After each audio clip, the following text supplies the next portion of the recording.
Hello friends, welcome to K drama కథలు. అందరూ ఎలా ఉన్నారండి? ఇవాళ మన ఛానల్లో ఎక్స్ప్లెయిన్ చేయబోతున్న కథ ది 7 రెలిక్స్ ఆఫ్ ఇల్ ఓమెన్ అనే చైనీస్ డ్రామా నుంచి ఎపిసోడ్ నెంబర్ 23.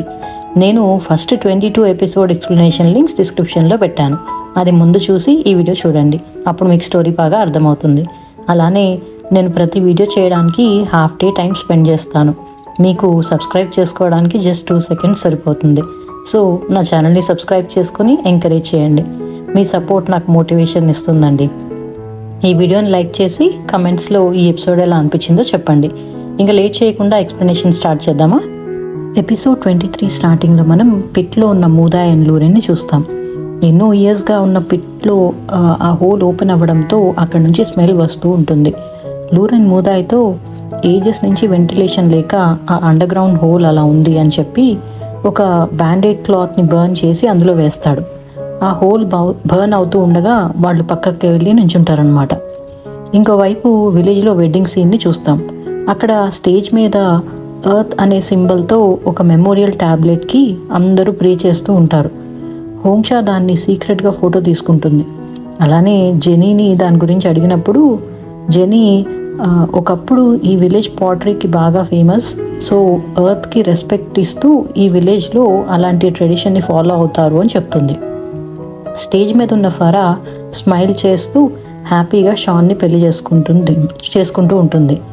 హోంక్షా అది చూసి ఆమెని అబ్డక్ట్ చేసి ఫోర్స్ఫుల్గా మ్యారేజ్ చేస్తున్నారు అని లూరెన్ చెప్పిన విషయం నిజమేనా అని అనుకుంటుందన్నమాట.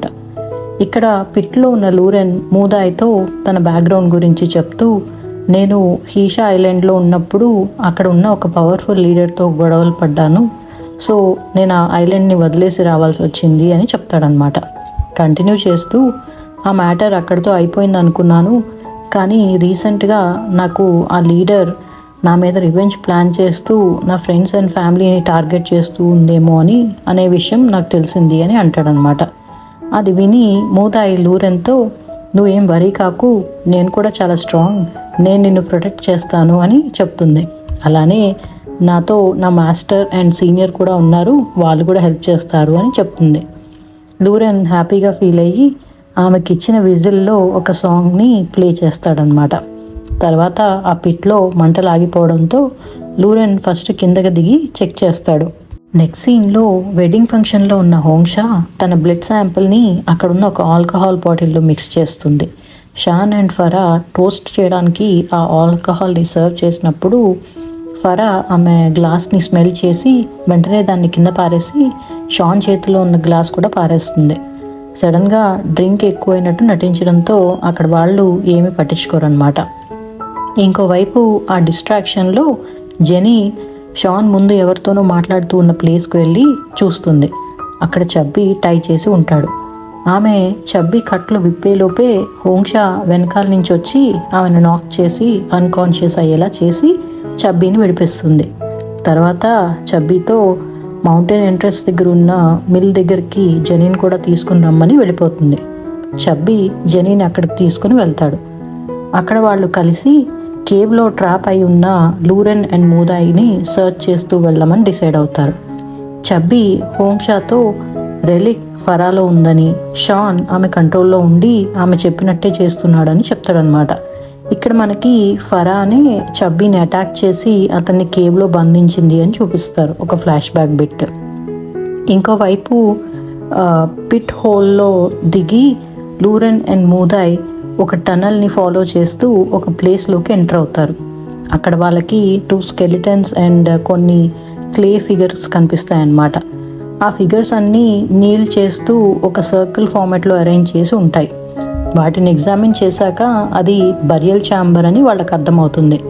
బరియల్ ఛాంబర్ అంటే ఓల్డ్ టైమ్స్లో మనుషుల్ని ప్రాణాలతో ఉండగానే బరీ చేసే ప్లేస్ అన్నమాట. వాళ్ళకి అక్కడ ఉన్న వాల్స్ మీద 7 stars రిటర్నింగ్ టు పొజిషన్ అని రాసి ఉండడం కనిపిస్తుంది. దాంతో లూరెన్ మూదాయ్తో సీజీ చెప్పిన 7 star కాన్స్టలేషన్ గురించి చెప్పి బహుశా ఇది రెలిక్కి రిలేటెడ్ అయ్యి ఉంటుంది అని చెప్తాడనమాట. అలానే ఆ వాల్ మీద ఉన్న రైటింగ్స్ని బట్టి లూరెన్ మూదాయికి ఏం జరిగి ఉంటుందో అని గెస్ చేసి, ఇక్కడ నుంచి ఎవరో ఎస్కేప్ అయ్యారు, ఒక టన్నల్ తవ్వి ఈ ఆఫరింగ్స్ని పెట్టి అలానే ఈ నీలింగ్ ఫిగర్స్ని కూడా అమర్చారు అని చెప్తాడు. కంటిన్యూ చేస్తూ ఒక ట్రాప్ డోర్ మెకానిజం కూడా సెట్ చేసి ఉంటారు అని అంటాడనమాట. సో బేసికల్లీ ఓల్డ్ టైమ్స్లో రెలిక్ ఎవరినైతే పొసెస్ చేసిందో అతన్ని స్టార్ లార్డ్ అని, అతన్ని డిసోబే చేసిన సర్వెంట్స్ని ఇలా బరియల్ ఛాంబర్లో పెట్టి పనిష్ చేసేవాళ్ళు అని అన్నమాట. అది కాన్సెప్ట్. వాళ్ళు చెక్ చేసినప్పుడు ఆ ట్రాప్ డోర్ కంప్లీట్గా బ్లాక్ అయిపోయి ఉంటుంది. నెక్స్ట్ సీన్లో హోంక్షా అండ్ చబ్బీ కేవ్ లోపలికి వస్తారు. చబ్బీకి ఆ గ్రౌండ్ మీద ఉన్న డోర్ ఓపెన్ అవ్వడానికి స్విచ్ ఎక్కడుందో అర్థం కాదు. అంతలో జెనీకి కూడా మెలకు వస్తుంది. చబ్బీ ఆమెకి సారీ చెప్పి విషయం అంతా తర్వాత ఎక్స్ప్లెయిన్ చేస్తాను అని మళ్ళీ స్విచ్ కోసం సర్చ్ చేస్తూ ఉంటాడు. జెనీ బహుశా ఆ స్విచ్ కూడా గ్రౌండ్ మీదే ఉందేమో అని అనడంతో గ్రౌండ్ని సర్చ్ చేస్తారు. అక్కడ ఒక చోట స్విచ్ ఉంటుంది. దాంతో హోంక్షా ఒక రోప్ని తన నడుముకి కట్టుకుని అలానే అక్కడ ఉన్న ఒక పెద్ద రాక్ కూడా కట్టి ఆ డోర్స్ దగ్గర నిలబెడుతుందన్నమాట గ్రౌండ్ మీద. చబ్బీ స్విచ్ ఆన్ చేసినప్పుడు కిందకి పడుతుంది. ఆమె మధ్యలో ఉండగా పిట్లో ఉన్న లూరెన్కి హోంక్షా వస్తుంది అని అర్థమయ్యి ఒక నైఫ్కి రోప్తో కట్టి ఒక నైఫ్ని రోప్కి కట్టేసి దాన్ని పైకి ఆమె బ్యాక్ ప్యాక్ మీదకు వేస్తాడు. హోంక్షా ఆ రోప్ని తీసి తన నడుముకి కట్టుకుంటుంది. పైన చబ్బీ హోంక్షా హ్యాంగ్ అవుతున్న రోప్ని పట్టుకుని గ్రౌండ్లో ఉన్న డోర్ క్లోజ్ అవ్వకుండా లెగ్తో ఆపుతాడు. ఇంతలో షాన్ అండ్ ఫరా కేవ్లోకి వస్తారు. చబ్బీ వెంటనే జెనీని డోర్ క్లోజ్ అవ్వకుండా ఆపమని రిక్వెస్ట్ చేసి ఫరాతో ఫైట్ చేయడానికి వెళ్తాడు. ఈలోపు షాన్ అక్కడికి వచ్చి రాక్ కట్టేసి ఉన్న రోప్ని ఓపెన్ చేయడానికి ట్రై చేస్తూ ఉంటాడు. జెనీ చెప్పినా వినిపించుకోడు. సో జెనీ షాన్ని కాళ్ళతో గట్టిగా కొట్టి అన్కాన్షియస్ చేస్తుంది. ఇంకోవైపు పిట్లో ఉన్న మూదాయ్ తన స్కిల్స్ని యూజ్ చేసి ఫ్లై చేసి హోంక్షాని అండ్ రోప్ని పట్టుకుని పైకి వస్తుంది. వెంటనే ఫరాతో ఫైట్ చేయడం స్టార్ట్ చేస్తుంది. నేను ఇక్కడ షార్ట్ క్లిప్స్ పెట్టలేకపోతున్నానండి, ఎందుకంటే నాకు కొన్ని వీడియోస్లో ఫ్యూ సెకండ్స్ క్లిప్స్ యూజ్ చేసినందుకు కాపీరైట్స్ ఇష్యూ వచ్చాయి అనమాట. అందుకే I'm trying to avoid that. ఇక్కడ చబ్బీ ఏమో మెలకు వచ్చిన షాన్తో ఫైట్ చేస్తూ ఉంటాడు. మొత్తం మీద లూరన్ కూడా పైకి వచ్చి ఫరాతో ఫైట్ చేసి ఆమెని కంట్రోల్ చేస్తారన్నమాట, మూదాయిను అతను కలిసి. అది చూసి షాన్ సైలెంట్గా అక్కడి నుంచి పారిపోతాడు. హ్యాంగ్ అవుతూ ఉన్న హోంక్షా ఏమో పైన మీ ఫైటింగ్ అయిపోతే నన్ను కూడా పైకి లాగండి అని చాక్లెట్ తింటూ అరుస్తుంది. నెక్స్ట్ సీన్లో ఫరా హ్యాండ్స్ని టై చేసినప్పుడు ఆమె హ్యాండ్ బర్న్ అయి ఉండటం లూరెన్ చూస్తాడు.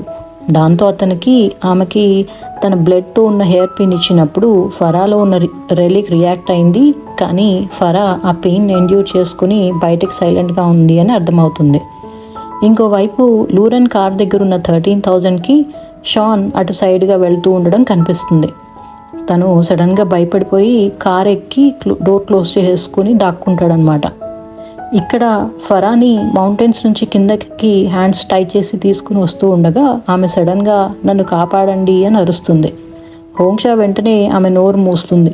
కానీ ఫరా ఇవాళ నా మ్యారేజ్ డే, నన్ను ఎక్కడికి తీసుకుని వెళ్తున్నారు అని కింద పడి ఏడుస్తుంది.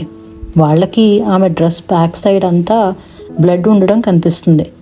హోంక్షా వెంటనే చెక్ చేసి Farah back side skin cut అయి ఉందని చెప్తుంది. అంటే రెలిక్ ఆమెలో లేదన్నమాట.